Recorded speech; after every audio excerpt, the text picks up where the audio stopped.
People ask what it feels like. I tell them, imagine you're stuck in a waiting room. But the room has no clocks, no windows, no exits. And every time you ask, how long have I been here? The receptionist just shrugs and hands you another empty cup of coffee. Time stretches here. A single morning can feel like a whole week, while an entire week? Gone in a blink. Sometimes I wake up already exhausted. And other days, I don't wake up at all, just drift in and out of this fog, wondering if I'm alive or just buffering. Showering feels like climbing Everest. Texting back feels like defusing a bomb. And don't get me started on socks. Why are socks always on the other side of the room when I finally get the energy to get up?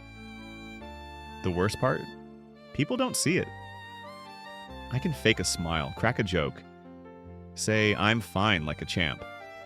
But inside, it's like being underwater, everything muffled, distant. Hope? It feels like a rumor I heard in childhood, a bedtime story, a language I used to speak but forgot how to pronounce. We all sometimes luxuriate in a bit of melancholy and feel a bit down in the doldrums.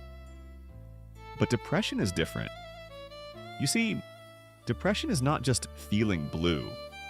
When I'm deep in it, I feel gloomy, hopeless, exhausted, like I'm drowning in slow motion. My sadness stretches into weeks, sometimes months, and there's no light at the end of the tunnel, just more tunnel. And you know what? Fame, success, money, power, none of it makes you immune. Abraham Lincoln, the popular United States president, once said, "If what I feel were equally distributed to the whole human family, there would not be one cheerful face on the earth." What helps me sometimes? Just talking, no fixing, no advice.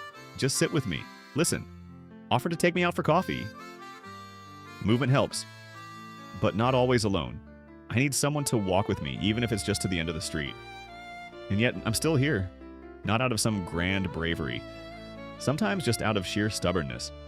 Sometimes because my cat guilt trips me, but mostly because deep down, I want to believe that tomorrow could taste slightly less bitter than today. If you know someone living in this fog, don't tell them to snap out of it.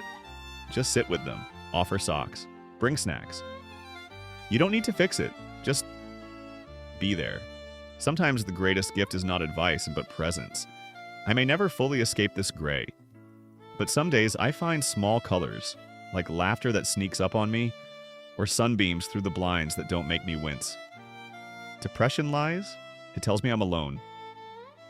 But this little animation, this weird little stickman story, maybe it's proof that I'm not.